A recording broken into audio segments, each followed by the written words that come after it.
Inland wetlands. Inland wetlands for the thing down.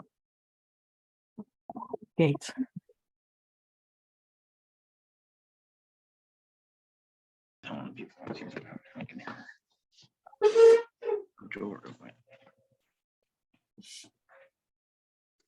We're recording now. You can start. Okay, very good. So I'll call the meeting to order. It looks like it's 1 minute after 7. Let's see, we need to have John sit in for Tom Archambault. Okay. Okay. Are there any additions or changes in the order of the agenda? Not tonight. Okay. Is there any communication or correspondence before we start? No. Okay. So let's start under, what about audience of citizens? Does someone want to speak? Carol, want to speak? Carol Briggs? Yeah, sorry, I wasn't sure if we were under the regular agenda or just under public comment period. We're Isn't just it covered? under audience of citizens right now. So Right, it should be under new business 6.1, isn't that the yes. one? Yep, Yeah. we're not in Okay. that yet. Okay, so that's out of a position here on our, I can't hear anyone speaking. oh, you can't? You got your sound on? No?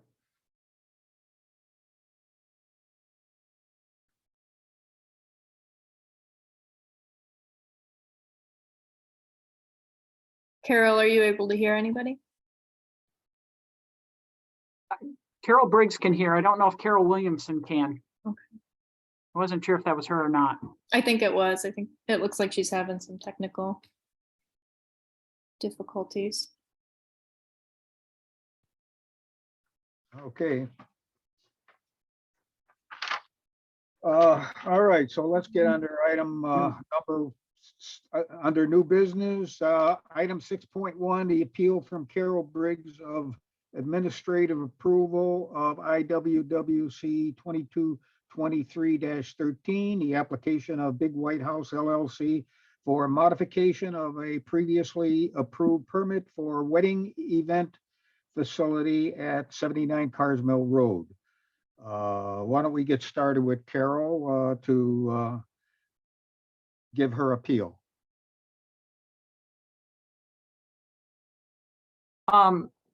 My question is that there is now a new flood zone, 100-year flood line.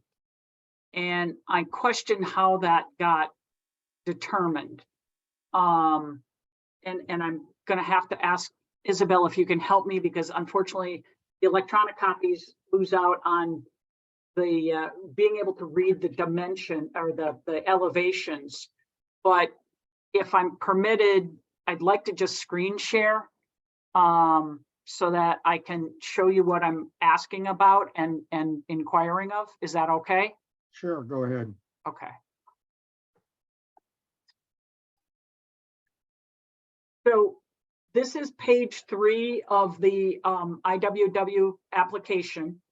Carol, I can't see your screen. I don't know Yeah. if it's being It shared would yet. help if I hit the word share Oh, again. there you go. Okay. Yeah. So anyhow, so this blue line is a new line as I understand it.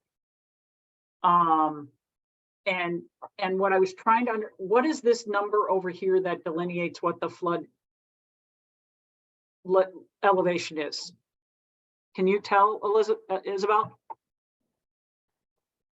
I have a copy on my computer as well that I think I might be able to zoom in to see a little bit better. I think it says 274, maybe. Let me look. 275. Okay, so that's right here. Now they indicated, they said they were using the New London data. Well, this is the map from New London.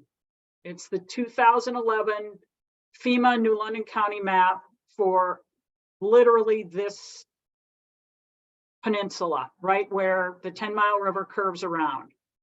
And I don't know how that point, as I showed you, can be 275 when literally right here, it's showing a flood elevation level almost opposite that point. If I make this a little smaller so you can see the peninsula better. Basically opposite that point at 284. So I don't understand how this can be at 275 on this side of the river and at 285 on the other side of the river, especially because FEMA has a contiguous community matching requirement under their protocols from 2020 that the newer data is supposed to be used. So if we use 285 for the flood elevation level that's delineated here and 288 here, it's 280 here, right at the point. I believe these say something like 270, 271. So it's 280 here, literally at that point, it's 280 and they're showing it's only 275 here. So my point is, I don't think this 100-year flood elevation is accurate. And then this is the elevation and profile from that same area. This line is where it crosses Village Hill, where 10-Mile River crosses Village Hill. It's showing right at the confluence here that it's 297 feet is the flood elevation for 100-year flood line. And as you go down, and this is in 1,000 feet increments, it's at about 284, 285, 1,000 feet down, which correlates to what I showed you here, that it's about 284. So I don't know how their map shows it at 275. Well, they claim to be using the New London data, but the New London FEMA map on AE is showing it's at 285. So the flood zone on this, it puts this whole peninsula underwater. And that's our point all along, is this is in a 100-year floodplain. They're representing that it's not. Conveniently, it just gets around the gazebo here somehow, even though this is actually where the steepest drop off is. As you can literally see, it is almost at its steepest point right here, coming in from Giffords Brook at Jones Road. So it's flat all along there, along Cook Hill Road, gets to Village Hill, and boom.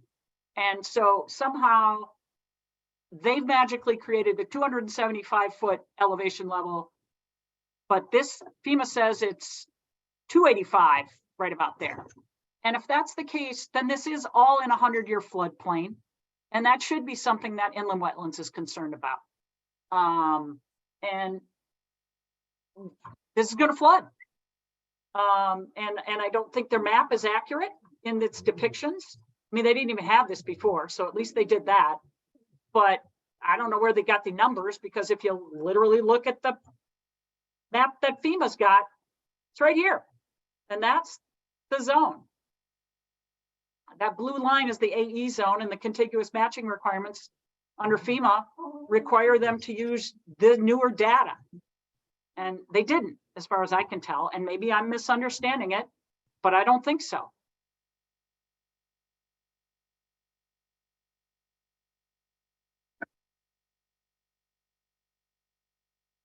Do you have any input on that, Isabel? So I'd like to just go through the application. Oh, sorry, one second. Having some technical difficulties getting Carol Williamson in the meeting. Do you need me to leave these up, or can I take them down? You can take them down. Okay. You can stop sharing your screen. You might want to bring them back up later, but I would like to show the approval that I did and just run through the application and how it's changed from the previous iteration. Let's see. So I'm going to share my screen here as well. Essentially,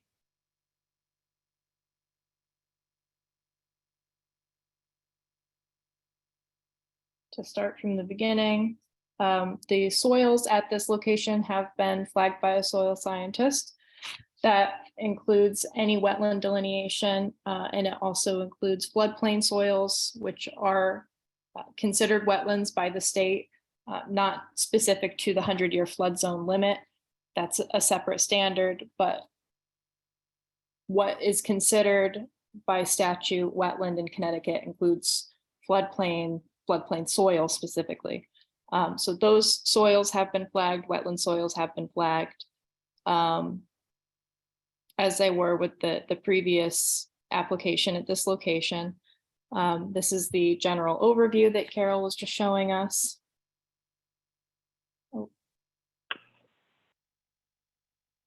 The area specifically of concern here is this lower part of the peninsula. The only changes that have been made from the previous application is the size of the restroom, which was originally 17 by 23, and it is now, I didn't write down the size. Sorry. I believe it is 17 by 35. So it is larger, but not substantially so. I still believe that the infiltration that they're proposing at this location, which surrounds the building, is more than sufficient to incorporate any runoff from rain events that happen. And when a building is stable and completed, that is my primary concern, is contamination from runoff. The infiltration that they've proposed surrounding the building should more than take care of majority of rain events. The area itself, I think, as Carol discussed, is very flat, which makes runoff less of a concern. It's easier to infiltrate over time. And the building itself is about 165 feet from the river. When this building is in place and stable, I do not see any greater than minimal impact on the wetlands as they have been flagged and on the river in this location. Additionally, there are 3 handicap parking spaces, which will be well infiltrated. There's a pump line, which will be trenched and filled in the same day. And there are a number of other standard things that they need to complete outside of the upland review area, like the septic system and the parking area up the hill. Just going to my approval here.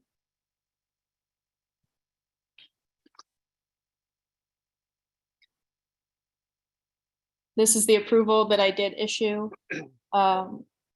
for removal of boulders by the road, which will be slightly in the upland review area. A construction of a 60 by 60 event facility, a 17 by 35 restroom, 3 paved handicap parking spaces, a paved turnaround, installation of portions of on-site septic, which will be the pump line, and landscaping for the purpose of sediment and erosion control in the upland review area. I used essentially the standard conditions, which are very similar to those we use in commission approvals. The duration of the permit will be for 2 years unless extended by this agency. A pre-construction meeting will be held with the wetlands agent, a project representative from Killingly Engineering, and any other contractors to discuss the plans and review placement of all sediment and erosion control measures. A wetlands agent will be notified of the installation of silt fence and other measures and will inspect before construction continues. Any excavated material shall be removed from the upland review area. At the end of the day, the trench for the pump line will be backfilled and soil will be covered with straw, so it will be stabilized immediately. Location of landscape berms from the parking area will be adjusted in the field with the approval of wetlands agent. The septic system, building offsets, handicap parking, and several locations along the pump line will be staked out by a licensed surveyor to ensure all features are installed according to the revised plan. All activities for the prevention of soil erosion, such as silt fence, hay bales, wood chip berms, shall be under the direct supervision of the inland wetlands agent or agents Greg Blood and Norman Tebow, who shall employ best management practices consistent with the terms and conditions of this permit to control stormwater discharges and to prevent erosion and sedimentation, to otherwise prevent pollution of wetlands and water courses. I'm not sure if Norm or Greg are present at this meeting currently. I know that they do have representation here to speak on this application as well, to speak to the 100-year flood dispute. But I think primarily with this application, the main risk to the wetlands and water courses in the area is infiltration, runoff from the buildings when they are in place, which I think has been well taken care of, and runoff during building and construction, which is also well mitigated by the sediment and erosion control measures which are proposed. Okay.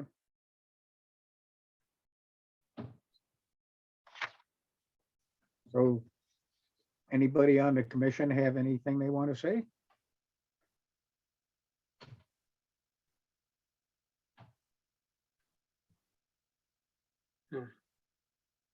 No, okay.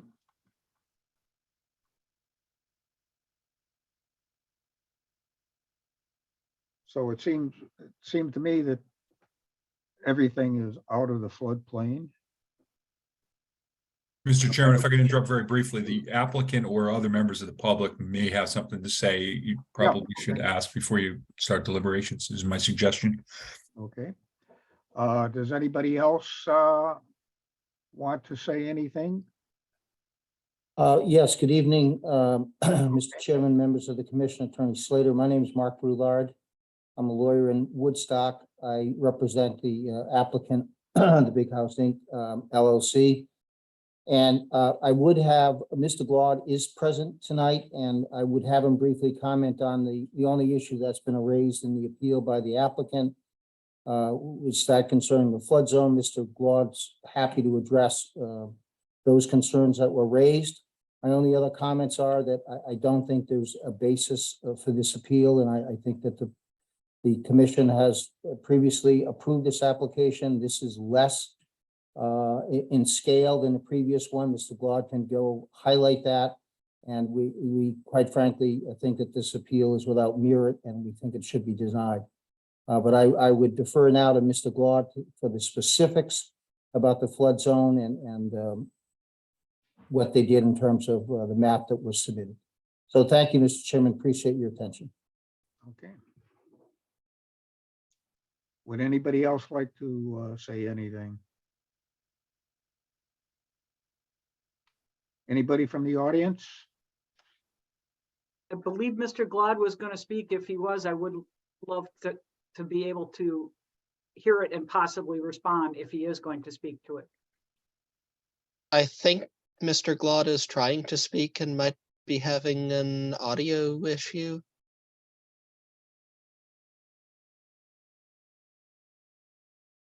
Is he there, Josh?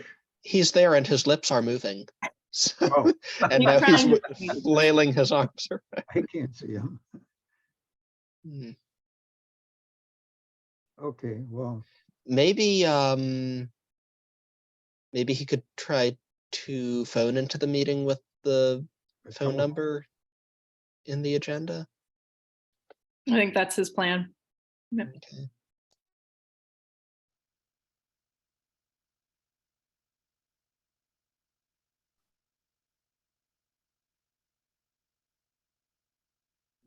okay.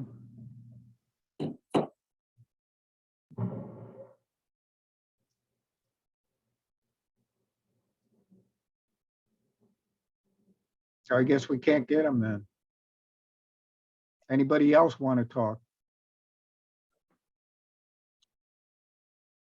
Okay, Carol, you said you wanted to say something else? I think Mr. Glaude is trying to call in. All right, we'll give him a few minutes. I think Holly Wells might have her hand up.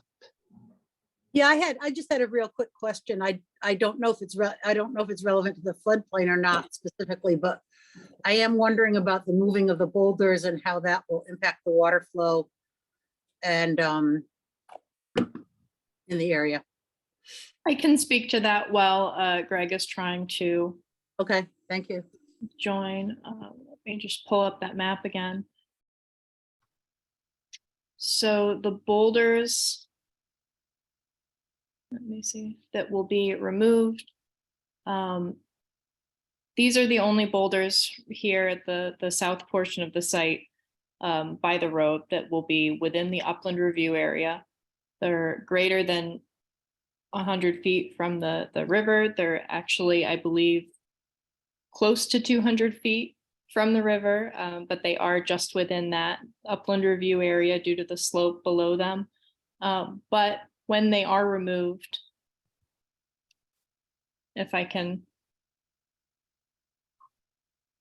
read that text, when they are removed, the area will be landscaped with a berm to prevent any changes in the flow of water. So I don't think that this, in my examination of the site, this does not pose any significant impact or greater than minimal impact to the river or the water course Okay, thank you. or the road.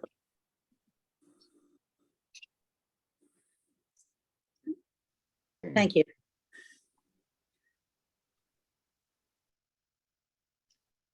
Any other questions? I have a question. This is Heather Connors. Okay, Sorry, I came in a few minutes late, so I just was looking for some clarification. I know Ms. Briggs had brought up the 100-year floodplain. Is that not a determining factor whether it is or isn't in there? Or I'm just trying to understand, like, is it possible that the building is okay even if it is deemed to be within the 100-year floodplain?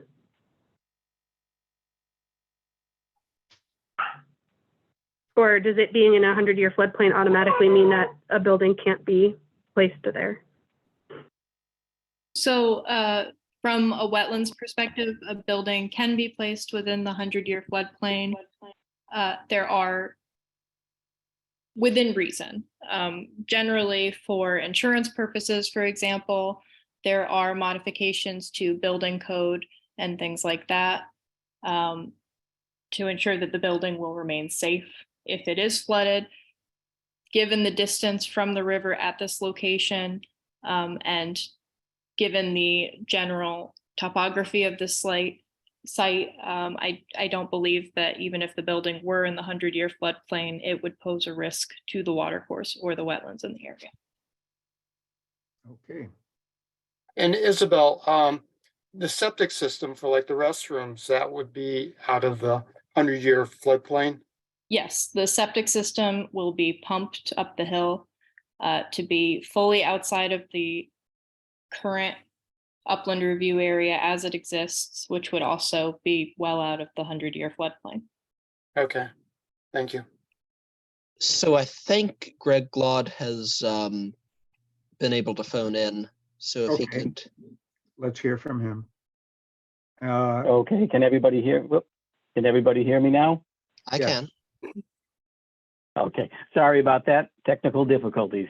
So yes, again, for the record, my name is Greg Glaude. I'm a licensed land surveyor and business partner at Killingly Engineering Associates with a place of business of 114 Westcott Road in Danielson, Connecticut.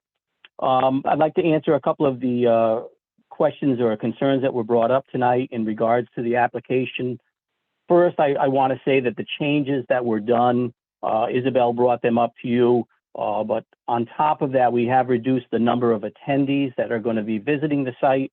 That in turn has created a smaller parking area and a smaller septic system on the site. We did get approvals from Eastern Highlands for the new septic system. Again, all of those items, the septic system and the parking area, are well outside of the 100-foot review area for wetlands.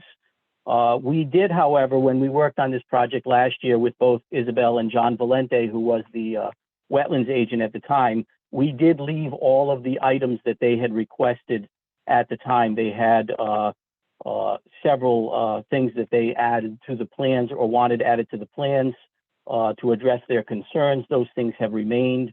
We had a water quality trench that is by the parking lot that stays in place. We also had some landscaping berms coming down the hillside towards the wetlands that were at the bottom of the hill from the parking area.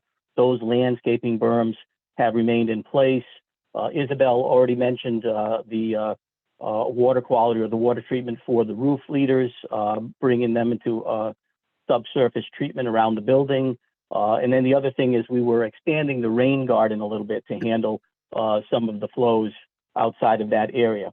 As far as the flood, I'm in agreement with Isabel regarding that the wetland soils were delineated out here, as were any floodplain soils delineated that are regulated by the state of Connecticut. I don't know if you want me to give you a brief scenario of what's going on with the flood zone or if that's more of a planning issue. But I would let somebody answer that. If you want me to give you a description of how we came up and determined the floodplain, I would gladly do that.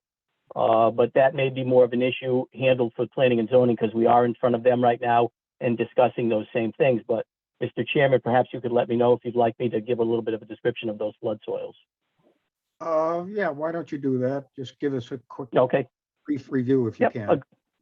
Sure, I can do that. So the disconnect here becomes between the soil maps on the other side of the property or on the other side of the river are in a different county. They have updated county maps. Our maps over here in Columbia are of older origin going back to the 1980s. And there's no plan presently for FEMA to bring up new mapping here. So what we did is it was brought to our attention during the planning and zoning hearings that, hey, they have new mappings over here. We'd like you to use that data over here. And it's not just a simple process of taking a line and drawing it across. You have a lot of different things. This is a very complex river system that's flowing downhill. It's also making a hook turn around the edge, if you will.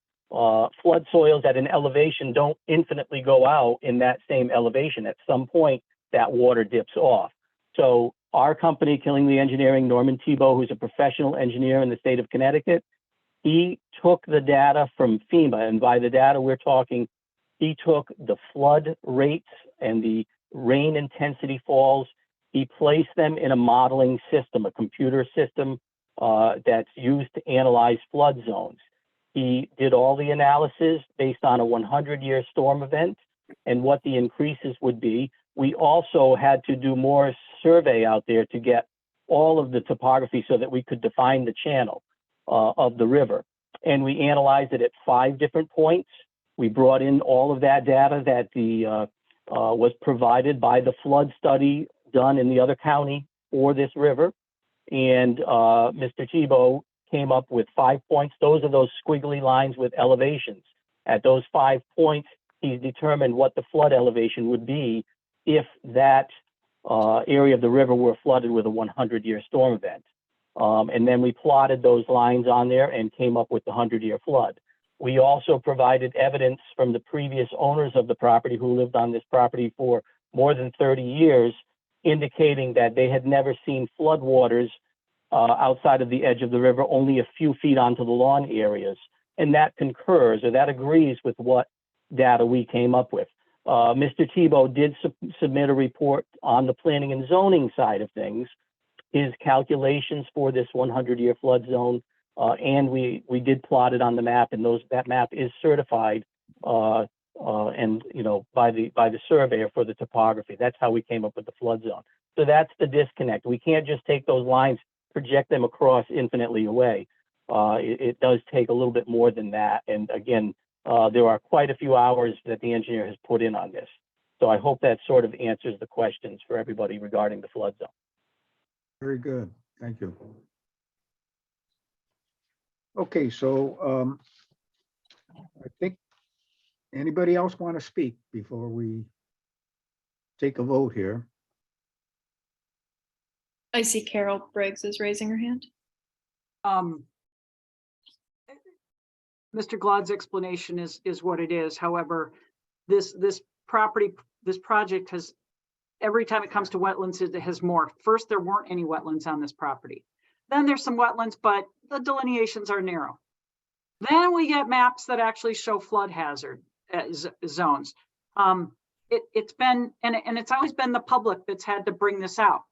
These haven't been the town employees with their due diligence. It's lay people like us having to bring out this stuff. And I'm sorry, he's got a 10-foot discrepancy between two sides of the river. How convenient that the Columbia side of the river's 10-foot lower flood elevation level than the New London side.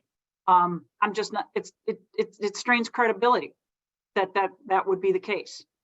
And if you take that, even if it's a 5-foot differential, that whole peninsula is underwater under 100-year floodplain, flood zone delineation. And we shouldn't be building there.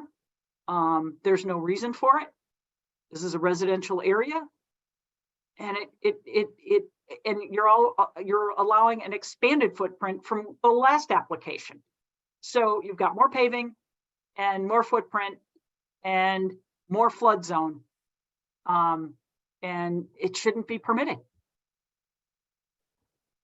Okay. Anybody else want to say anything? We all heard both sides of the story. So let's take a vote on it. All right.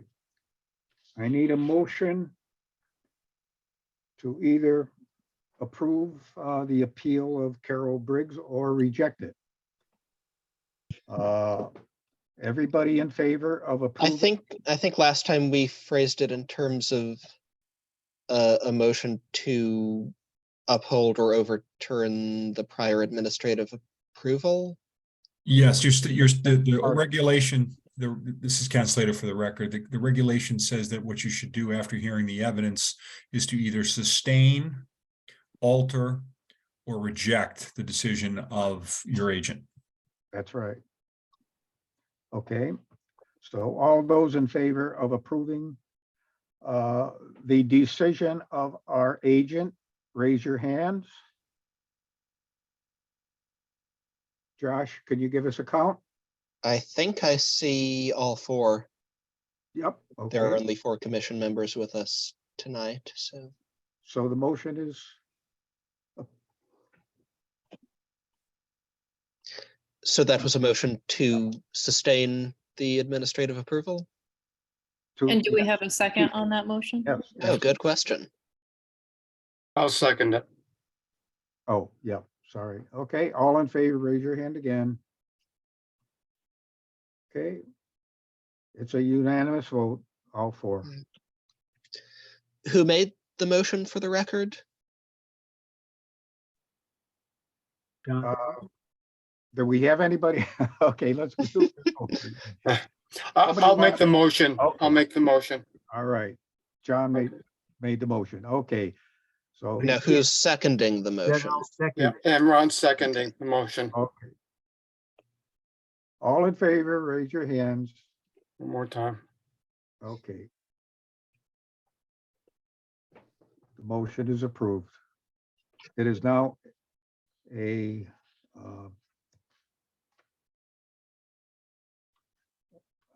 administrative approval, okay? Okay, let's get on to other things. Have a good night, folks. Yep, thank you very much. Appreciate it. Thank you. My pleasure. Under new business, I'm sorry, new business, the second item, 6.2, application of Andrew Mastranuzio for the driveway crossing for a proposed single-family home at 450 Route 66. Want to bring us up to date on that, Isabel? Yes, so we actually had a site walk at this location, I believe in the fall. This is part of the Christie subdivision, and this was the one lot of the subdivision that I think it was back in March or April. Oh, March or we April. had the Okay, thank you, sidewalk. Josh. It was Um, raining, I remember that. It was, I think it was I remember it too. shortly after you joined us, actually. So this was the one lot. Yeah, it was a that, great welcome. the commission had the most concern about. This is the one lot that has a large wetlands crossing for the driveway. At the time, the commission requested that the crossing be reevaluated by an engineer, just to ensure that the culvert within the driveway was sized correctly. That has been done, and this new application has been filed for approval to put the driveway in. They did originally think that they were going to move the driveway about 100 feet. But now I believe they're keeping it in the same location that they originally proposed, where we were when we had the site walk. Hey, anybody have any questions on it?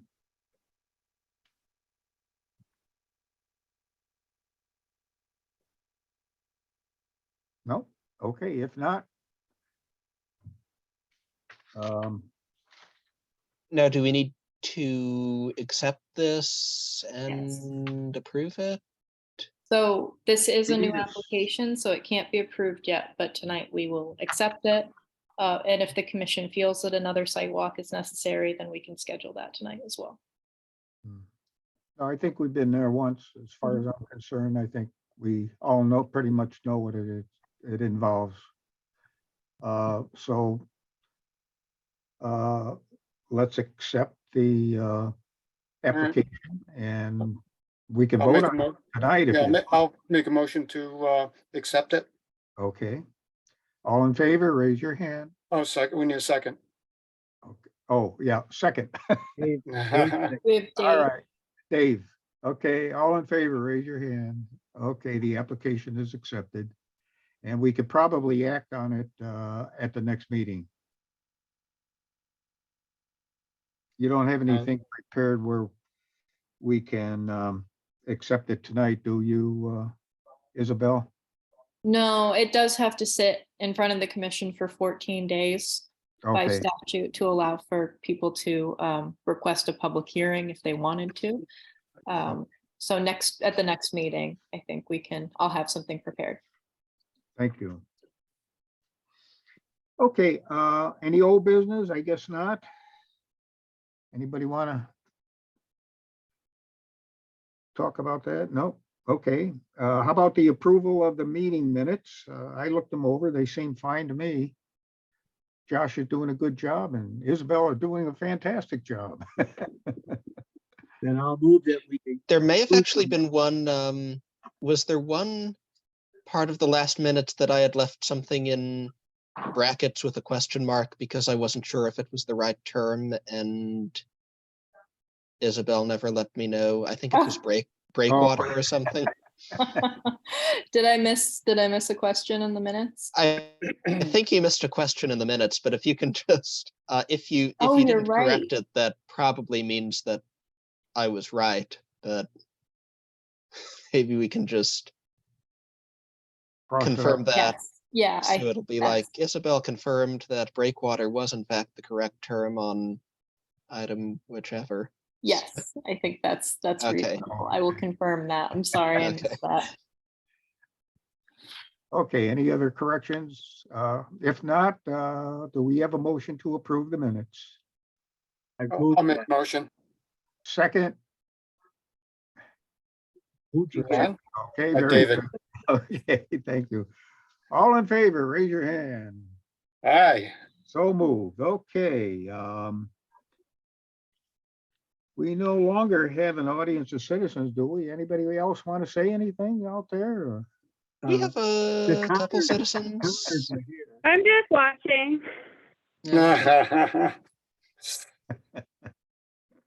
Okay. How about commission open discussion? Anybody have anything they would like to talk about? No? Okay. Finally, item number 11, the administrative reports. Isabel, can you give us a quick rundown on those? Yes, I issued 2 administrative reports. just going back up to the agenda to look at the addresses. The first one was to James Blair for 157 Route 87. There's an existing lake wall at that location that had been severely eroded, but the wall itself was still in good condition. So I gave him an administrative approval to excavate behind the wall on the lawn and refill the void area that's already existing with filter fabric and gravel, just to mitigate any further erosion while he was in the area. It's actually at the property next door working on the patio as well. The section was well taken care of. I didn't have any concerns towards the lake, and I thought it was a good measure to maintain the integrity of the existing wall. Let's see. Okay. And then I issued a separate administrative approval to Sam Pienidas to install a septic system, and I did not have the address written in, off of Pine Street. He is roughly 80 feet from the nearest wetlands.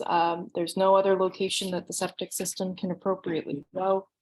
And the area will be well protected with sediment and erosion control measures. Very good. Okay. Do I hear a motion to adjourn? I'll make a motion. Second? Okay. Ron and Dave. Ron, I think beat you a little bit, Dave. All in favor, raise your hands. Hooray! Hey, Got through this one tonight, huh? yeah. Okay. All right, very good. Have a